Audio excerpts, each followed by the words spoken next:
আমি যখন ছিলাম আমার মায়েরই উদরে, চলাফেরা করলেন যে মায় কত কষ্ট করে। আমি যখন ছিলাম আমার মায়ের উদরে,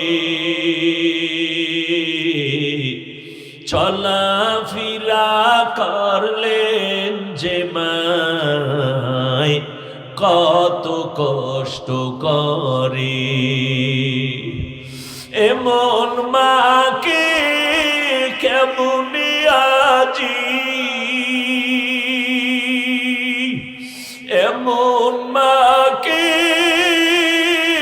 কেমনে আজি যাব আমি ভুলিয়া। ও আমার প্রাণের মা, মা গো মা, কোথায় গেলে মোরে ছাড়িয়া? জনম দুঃখী ইয়াতীম আমি, চাই না কেহ ফিরিয়া। মাগো আমি ইয়াতীম বলে সবাই দেয় তাড়াইয়া, দুঃখের সাথে দিন কাটাই মা, পেটে ক্ষুধা নিয়া। মাগো আমি ইয়াতীম বলে সবাই দেয় তাড়াইয়া, দুঃখের সাথে দিন কাটাই মা, পেটে ক্ষুধা নিয়া। ঘুমের ঘরে মাকে দেখে, ঘুমের ঘরে মাকে দেখে কেন্দে দেই বুক ভাসাইয়া। ও আমার প্রাণের মা, মা গো মা, কোথায় গেলে মোরে ছাড়িয়া? জনম দুঃখী ইয়াতীম আমি, চাই না কেহ ফিরিয়া। এরে যুবক, জীবনের চামড়া খুলিয়াও যদি মায়ের জুতা বানাইয়া দাও, এক ফোঁটা দুধের ঋণ আদায় করতে পারবি না রে যুবক। ওই মা জীবনের সব রক্ত পানি করে তোমাকে আমাকে মানুষ বানাইছে। আজকে যার মা নাই তার কাছে জিজ্ঞাসা করো তোমার মনটা কেমন লাগে। রে বাবা, তুমি আজকে পরীক্ষা দাও, নাম্বার ভালো যদি পাইতে চাও মা বাবা দোয়া ছাড়া সম্ভব না। তোমারে পরীক্ষার হলে পাঠাইয়া মা ঘুমায় নাই, মা আল্লাহর কাছে দোয়া করেছেন, ও মালিক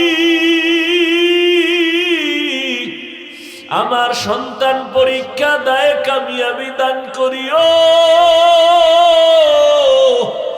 ওই মা বাবার চোখের পানি আর দোয়ার কারণে আজকে তুমি পরীক্ষায় ভালো নাম্বার পেয়েছো রে সন্তান।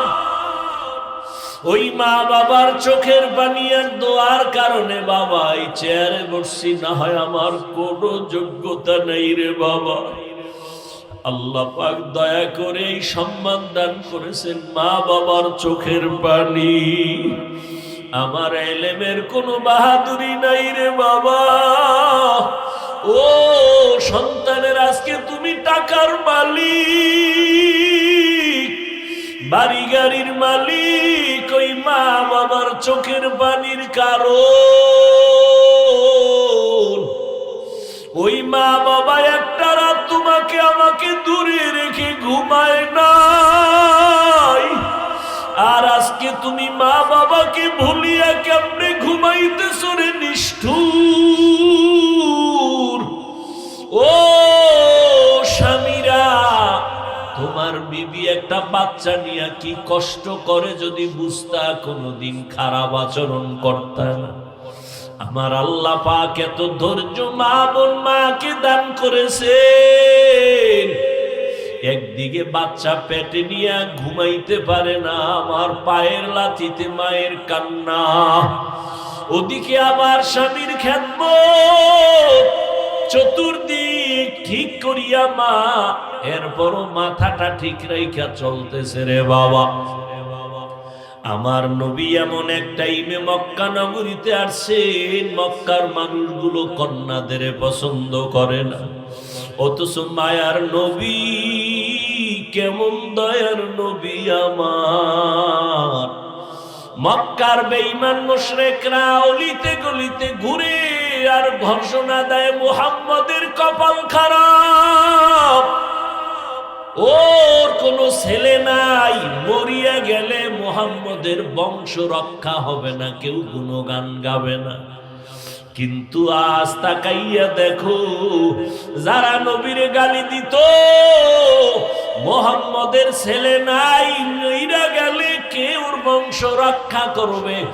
আজ তাকাইয়া দেখো রে মুমিন, যারা নবীর বিরোধিতা করে গালি দিত, ওদের নাম জমিনে কেউ জানে না, আর আমার নবীর নাম জানে না দুনিয়াতে কোনো বেঈমানও নাই, বরং হাজারো নবীর আশিক, অন্তরের মধ্যে নবীর এত মুহাব্বত। আমার নবীর জন্য যদি জীবন দেওয়া লাগে, লক্ষ জীবন তৈরি হয়ে আছে, জীবন দিবে। এরে নবীর উম্মত, কেমন মায়ার নবী পাইছো চিনলি না রে যুবক?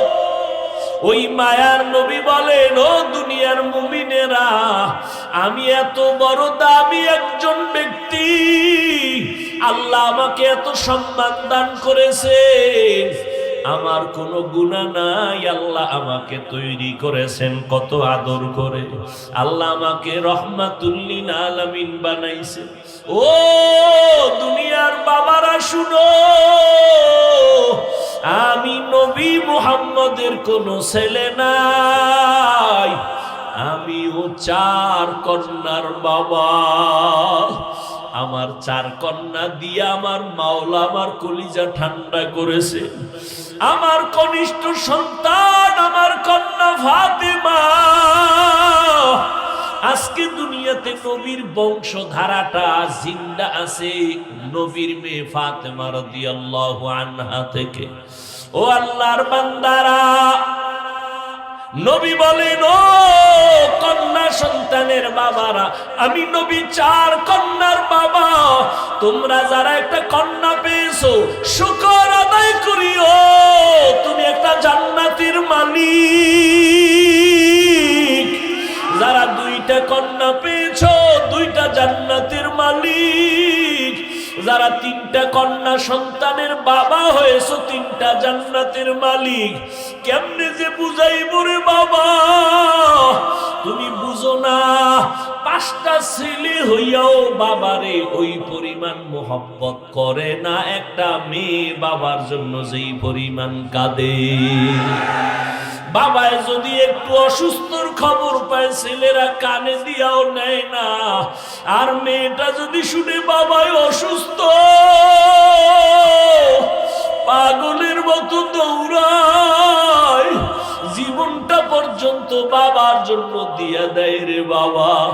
আজকে তুমি মনে করতেছো ছেলে তোমার জন্য কল্যাণ, না না, আমার মাওলায় যদি কল্যাণ মনে করেন তো কল্যাণ না হয় কল্যাণ না, বরং তুমি শুকর আদায় করবা।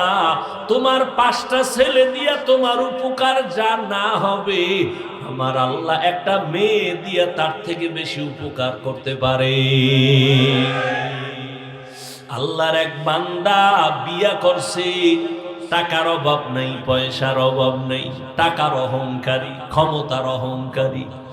আল্লাহর কাছে চায় ছেলে হবে, আমার অট্টালিকা ধরে রাখবেন, কিন্তু ওই বান্দার খালি মেয়ে হয়, কন্যা সন্তান। 1টা হলো, 2টা হলো, 3টা হলো, 4টা হলো, সব কন্যা। চায় ছেলে হয়, মেয়ে হতে হতে হতে হতে 6টা কন্যা হয়ে গেছে। 5ম কন্যা হলো, 6ষ্ঠ সন্তানটা নিয়ে বাবার এবার রেড সিগন্যাল দিয়ে দিছে, বিবি রে, ও বিবি, 6ষ্ঠ নাম্বার সন্তানটা যদি ছেলে না হয়, গাত্তিটা রেডি কইরা রাখ, তোরে তালাক দিয়া বাবার বাড়ি পাঠায় দিব। বিবি আল্লাহওয়ালা, নেক আমলওয়ালা, আল্লাহর বান্দি, ভালো বাবার মেয়ে, স্বামীর সাথে কোনোদিন খারাপ আচরণ করে না। স্বামী এত গালি দেয়, এত ধমক দেয়, জবাব দেয় না। যায় নামাজে বৈশা কাঁদে আর বলে, ও মালিক, আমাকে তুমি মেয়ে বানাইয়া স্বামীর ঘরে আনছো, আমার স্বামীর ঘরে আসি, ও আল্লাহ, স্বামীর সাথে বেয়াদবি করতে চাই না, তুমি দয়া করে আমার স্বামীকে হেদায়াত দিয়া দাও। এক এক করে আমি 5টা কন্যার মা হয়ে গেলাম। আমার গর্বের সন্তানটা না জানি কি হবে বলতে পারি না, কিন্তু আমার স্বামী মনে কষ্ট নিয়ে আছে। 6ষ্ঠ নাম্বার সন্তানটা যদি কন্যা হয়, আমাকে রাখবে না বলি আমারে ধমক দিয়েছে, আমারে রেড সিগন্যাল দিয়া রাখছে, বিদায় করে দিবে। ও আল্লাহ, আমি মরিয়ার বাসি, আমার স্বামী তো জীবনে একজন। জাতের মাইয়া যারা, বংশের মাইয়া যারা, ও গরিব হোক আর ধনী হোক, ও মনে করে আমার জীবনে বিয়া একটা। আর যারা কুলাঙ্গার, অজাত, যাদের চরিত্র নাই, বংশ নাই, ধর্ম নাই, ওরা মনে করে আমার 6টা 7টা যুবকের সাথেও যদি আমি লাইন করি, এরপর আমার চরিত্র নষ্ট হয় না। জাতের মেয়ে কান্না করে, ও মালিক, তোমার কাছে আমি দোয়া করি, আমার স্বামীকে হেদায়াত দিও। ও পর্দার আড়ালের আম্মা জানেরা, আপনারা নবীদের মায়ের মতো মা, সাহাবায়ে কেরামের মায়ের মতো মা। আজকে স্টেজে 4টা হাফেজে কোরআনের মাথায় পাগড়ি দিয়েছি, ওরা কোরআন মুখস্থ করেছে। ওদের মা বাবার জীবনটা কত ধন্য। এরে আম্মা জান, আপনার সন্তানটাকে ডাক্তার বানাবেন, বাধা নাই রে মা। সন্তানটাকে ইঞ্জিনিয়ার বানাবেন, প্রফেসর বানাবেন, বাধা নাই। তবে আপনার সন্তানটাকে বেয়াদব বানাবেন না। আপনার সন্তানের আচরণে যেন কোনো আলেম ওলামা কষ্ট না পায়। আপনার সন্তানের ব্যবহারে যেন কোনো মা বাবা মুরব্বীরা কষ্ট না পায়। আপনার সন্তানের ব্যবহারে যেন কোনো শিক্ষক, কোনো মুরব্বী কষ্ট না পায়। আপনার সন্তানকে ডাক্তার বানাবেন, তবে কোরআন পড়াইয়া নবীর আদর্শওয়ালা ডাক্তার বানাইয়া যাইয়েন।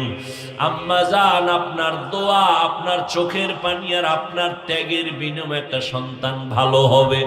এরে আম্মা জান, আল্লাহ পাক রব্বুল আলামিন আপনাকে দুনিয়ার কোনো কষ্টের বাহিরের কোনো কষ্টের কাজ দেন নাই। সম্মানের সাথে পর্দা রক্ষা করে চলবেন, মরিয়া গেলে দুনিয়ার মানুষ দোয়া করবে। এরে আম্মা জান, স্বামীর জন্য স্ত্রী দোয়া করবে, আল্লাহ কবুল করে নিবেন। এই যে ইসমাইলকে মক্কার ঘরের অন্ধকার জঙ্গলে রাইখা এবার ইব্রাহিম নবী চলে গেছেন, মা ইসমাইলের নিয়ে আল্লাহর কাছে দোয়া করছেন। ধৈর্য ধারণ যদি না করতেন, আল্লাহর পরীক্ষায় ইব্রাহিম নবী পাশ করতে পারতেন না। এতটাই ধৈর্য ধারণ করেছেন। ও আম্মা জানেরা, আপনারা যদি একটু ধৈর্য ধারণ করতেন, যে আমি মা বাবার ঘর থেকে স্বামীর ঘরে আসছি, যতদিন আমি বেঁচে থাকবো আমার স্বামীরে হারাম খাইতে দিব না, আমিও হারাম খাবো না, আমার সন্তানগুলোকেও হারাম খাওয়াইয়া বড় বানাবো না, আমার স্বামী যা পারে হালাল আইনা দিবে, এর মধ্যে বরকত হবে। আর আপনি জায়নামাজ বিছায়া স্বামীর জন্য যদি দোয়া করেন, সন্তানগুলোকে যদি আপনি লালন পালন করে আদর্শওয়ালা বানাইতে পারেন, এর থেকে আপনার জীবনের পাওনা কিছুই হতে পারে না। ওই আল্লাহর বান্দি জায়নামাজে বসে মাওলার কাছে কান্না করে দোয়া করে, ও আল্লাহ, জানি না আমার ৬ষ্ঠ নাম্বার সন্তানটা কন্যা হবে নাকি ছেলে হবে জানি না। ও আল্লাহ, তুমি যা দাও আমি খুশি, তবে আমার স্বামী তো আমার উপরে বেজার। তুমি কুদরতের দরজা দিয়ে আমার স্বামীর হেদায়েতের ব্যবস্থা করে দাও। ও আল্লাহ, আমি তো বুঝাইতে পারি না রে মালিক, আমার স্বামীর সাথে খারাপ আচরণ করতে পারি না। এক আল্লাহর বান্দি স্বামীর এত খেদমত করে, অন্যান্য মহিলাদের ঈর্ষা হয়, হিংসা হয়। এই, তুমি স্বামীর জন্য এত কষ্ট করো কেন? দুনিয়ার কোন মহিলা তো এত খেদমত করে না। আল্লাহর বান্দি 2 ফোঁটা চোখের পানি ছেড়ে কয়, ও বোনেরা শোনো, আজ আমি স্বামীর ঘরে আসছি, আল্লাহর কাছে কিয়ামতের দিন কি নিয়ে দাঁড়াবো? শুদ্ধ করে কোরআন পড়তে পারি না, নামাজ পড়তে পারি না, যেইভাবে নামাজ পড়লে আল্লাহ খুশি হবেন ওইভাবে পারি নাই। আল্লাহর কাছে যদি স্বামীর খেদমতটাকেও পেশ করতে পারি, আল্লাহ আমার স্বামীর খেদমতটার বরকতে আমারে মাফ করে দাও, আমি এইটাকে একটা নাজাতের পুঁজি বানাইতে চাই। ও আল্লাহর বান্দিরা, ভালো করে বুঝেন, ওই 5 কন্যা সন্তানের মা গর্ভে বাচ্চা নিয়ে দোয়া করে স্বামীর জন্য, ও আল্লাহ আমার স্বামীকে হেদায়াত দাও। আম্মা জানেরা, আপনারা মনে হয় না জানি স্বামীর জন্য কত অভিশাপ দেন, মরলে আর একটা বিবাহ করতে পারবেন না, স্বামীর জন্য কখনো বরদোয়া দিবেন না। কারণ স্বামী রাত নাই দিন নাই কত কষ্ট করে কামাই রুজি করে, এগুলো সব আপনাদের জন্য। অনেক সময় দেখছি কত গরিব বাবা, ওই মা ওই স্বামী কষ্ট করে, স্ত্রী ঘরে গেলে কয় শীতের পোশাক আনবা, ছেলে মেয়ের জন্য আনবা, আমার জন্য শাড়ি আনবা। অনেক আম্মা জানেরা আছে, স্বামী বেচারা কষ্ট করিয়া সর্বোচ্চ টাকা ব্যয় করিয়া, না থাকলে ধার কইরা স্ত্রীর মন রক্ষা করিয়া কাপড় কিনে, কিন্তু বহু আল্লাহর বান্দি আছে শুকর আদায় করে না, স্বামীর কাপড়টা ফালায় বলে এই কাপড় কোনো নারী পরিধান করে না, তুমি আমাকে এত দুর্বল কেন দিয়েছো? এরকম অকৃতজ্ঞ নারী আছে না নাই? আল্লাহর বান্দি দোয়া করে, আল্লাহ আমার স্বামীকে তুমি হেদায়াত দাও। এইবার 6ষ্ঠ নাম্বার মেয়েটা দুনিয়াতে আসার কাছাকাছি সময়, স্বামী তো ওতে আছে, আমার স্ত্রী যদি 6ষ্ঠ সন্তানটা কন্যা দেয়, আমি আমার স্ত্রীকে বিদায় করে দিব, তালাক দিয়ে দিব, আর আমি আমার ঘরে রাখবো না। হেফাজতের মালিককে আরো জোরে বলেন, ইজ্জত দেওয়ার মালিককে। আল্লাহর বান্দি কান্না করেছেন, ওর চোখের পানি বৃথা যাবে না। আল্লাহর বান্দির কান্না আল্লাহর আদালতে কবুল হয়ে গেছে। একদিন স্বামী বিছানায় ঘুমায়, আল্লাহর বান্দি যায় নামাজে কান্না করে দোয়া করে। খুব খেয়াল করেননি আপনারা?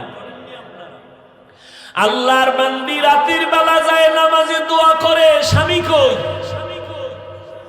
বিছানায় ঘুম। আল্লাহর বান্দি দোয়া করে, আল্লাহ আমার সন্তানটা দুনিয়াতে আসার সময় হয়ে গেছে, যদি কন্যা হইয়াই যায় আমার স্বামী আমার উপরে বড় রাগ করবে। স্বামী ঘুমাইতেছে, স্ত্রী ঘরের একটা নির্জন জায়গায় গিয়া রাতের গভীরে কাঁদতেছে চুপে চুপে। এদিকে মাওলার কুদরত, ঘুমের মধ্যে স্বামী স্বপ্ন দেখে কিয়ামতের মাঠ কায়েম হয়েছে। সূর্যের গরমে মানুষগুলো পাগল, ওদিকে জাহান্নামের আগুনের গরম, মানুষের মাথার মগজগুলো টাস টাস করে ফেটে যায়। মানুষগুলো দৌড়াদৌড়ি করে, কিয়ামতের ময়দানের গরম সহ্য করা যায় না। ওই মানুষ সিরিয়ালে দাঁড়ায়, আল্লাহ আমলনামা দিবেন। ওরে আল্লাহর বান্দা, ওই স্বামী স্বপ্নে দেখে এক একজন নাম ধরে ধরে আল্লাহ ডাইকা আমলনামা দিয়ে দিয়ে কেউ জান্নাতে কেউ জাহান্নামে। 5 কন্যার বাবার সিরিয়ালটা যখন আসছে দেখতেছে ঘুমের মধ্যে। এইবার আল্লাহ কয়, এই বান্দাটারে জাহান্নামের হ্যান্ডকাপ লাগাইয়া জাহান্নামের দিকে নিয়ে যাও। জীবনে কোনো ভালো আমল জীবনে করতে পারে নাই। আল্লাহর বান্দা স্বপ্ন দেখে জাহান্নামের শিকল হাতের মধ্যে লাগাইয়া জাহান্নামের ফেরেশতারা টানা শুরু করেছে, জাহান্নামের দিকে নিয়ে যাইতেছে। জাহান্নাম কয়টা? দরজা কয়টা? 7টা। প্রথম দরজার কিনারায় নিয়ে হাজির। প্রথম দরজা দিয়ে ঢুকাবে জাহান্নামের আসামি। আল্লাহর কুদরত, ওই বাবা দেখতেছে ঘুমের মধ্যে আমাকে জাহান্নামের দরজায় নিয়ে হাজির করা হলো। ফেরেশতারা ঢুকাবে, দেখে একটা কন্যা সন্তান জাহান্নামের দরজায় দাঁড়ানো। দাঁড়ায় বলে, এই ফেরেশতা চিনুনি, ইনি আমার বাবা, ইনি আমার বাবা, কই এর জাহান্নামে দিবা না। আমার জীবন ভর বাবাই কষ্ট করে বড় বানাইছি, আমার বাবাকে দিও না, আমাকে আগে জাহান্নামে দিও, না হয় আমার বাবাকে জাহান্নামে ঢুকাইতে দিব না। ফেরেশতারা ধইরা দ্বিতীয় দরজায় নিয়ে গেল। ওখানে গিয়া দেখে দ্বিতীয় কন্যা দাঁড়ানো। ও ফেরেশতারা, আমার বাবারে কই নিয়ে যাও, যদি আমার বাবারে জাহান্নামে দিতে চাও আমাকে আগে জাহান্নামে দাও, কারণ আমার বাবা আমার জন্য এত কষ্ট করেছে, আমার বাবার ঋণ আমি আদায় করতে পারবো না। আল্লাহর বান্দা স্বপ্নে দেখতেছেন তৃতীয় জাহান্নামের দরজায় গিয়ে দেখে তৃতীয় কন্যা হাজির। এইভাবে যাইতে যাইতে ষষ্ঠ দরজায় গিয়া দাঁড়াইছে, দেখে 6 নাম্বার 5 নাম্বার মেয়েটা সেখানে হাজির। ষষ্ঠ কন্যাটা দুনিয়াতে আসছে, ওই ষষ্ঠ মেয়েটা ওখানে হাজির। এখন ভয় পাইয়া গেছে, মাত্র একটা দরওয়াজা বাকি। আমার 6টা কন্যার কারণে আমি 6টা জাহান্নামের দরজা থেকে মুক্তি পেয়ে গেলাম, এখন একটা দরজা বাকি, আমার জাহান্নামে না জানি ঢুকিয়া যাই। ভয়ে এমন জোরে চিৎকার দিছে, এক চিৎকারে সে সজাগ হয়ে দেখে চোখে পানি চলতেছে, এমন কান্না চলতেছে। কান্না সজাগ হইয়া বামে তাকায় দেখে স্ত্রীকে দেখে না, পাগলের মতো হইয়া এইবার স্ত্রীকে খুঁজে কই, এইবার খুঁজে খুঁজে দেখে যায় নামাজে কান্নার আওয়াজ। বিবি যায় নামাজে রাতের গভীরে কাঁদে আর বলে, আল্লাহ আমার স্বামীকে তুমি হেদায়াত দাও। এইবার আল্লাহর বান্দা স্ত্রীর হাত ধইরা পিছনে গিয়া কয়, বিবি আমারে তুমি মাফ করিয়া দাও, আমারে তুমি ক্ষমা করিয়া দিও, আমি তোমার উপরে অনেক জুলুম করেছি, আমি আমার জুলুম থেকে আমি তওবা করতেছি, বরং আল্লাহ আমারে 7টা মেয়ে দিলে আমি খুশি, আমার ছেলেও যদি না হয় আমার মনে কোনো কষ্ট নাই, আমার 7টা কন্যা হলে আমি জাহান্নামের 7টা দরওয়াজা থেকে মুক্তি পেয়ে যাব। ও পর্দার আড়ালের আম্মা জানেরা, ও বাবাজিরা, কয়দিনের দুনিয়াতে বাঁচবে? আমার নবীও গর্ব করে বলেছেন, ও দুনিয়ার বাবারা, আমি মুহাম্মদ শ্রেষ্ঠ নবী, রহমতের নবী, আমার কোনো ছেলে নাই, আমি 4 কন্যার বাবা। ও বাবা জানেরা, যারা কন্যা পাইছেন শুকর আদায় করিয়েন, কন্যাটাকে পর্দা রক্ষা করাইন, ভালো একটা দিনদার পাত্রস্থ করিন, আল্লাহর কোরআনটা শিখাইয়া তারপরে আপনি যে লাইনে পাঠাইয়েন। ছেলে সন্তান পাইলেও শুকর আদায় করিয়েন, আর আদর্শওয়ালা বানানোর জন্য কোরআনটা পড়াইয়া নিয়েন। ডাক্তার বানাবেন, কোনো বাধা নাই। ও আমার কলিজার যুবক বাবারা, তোমার মতো কত যুবক দেখো স্কুল কলেজে পড়িয়াও নামাজ ছাড়ে না, মা বাবারে কষ্ট দেয় না। তুমি কেমন সন্তান হইলা? নামাজও পড়ো না, মা বাবার সাথে আচরণটা ভালো করো না, তোমার এত খারাপ ব্যবহারে মা মাঝে মাঝে গোপনে কান্না করে। এমন কষ্ট যদি মাকে দিয়া থাকো, বাসায় যাইয়া মাকে বলিও, মা দয়া করে আমাকে মাফ করিয়া দাও। আজকে ওয়াজের প্যান্ডেলে কত আল্লাহর বান্দারা মোনাজাতে কান্না করেছে, আমার চোখে কেন পানি আসে নাই রে মা? মনে হয় আমার গুনার কারণে বুঝি আল্লাহ বেজার।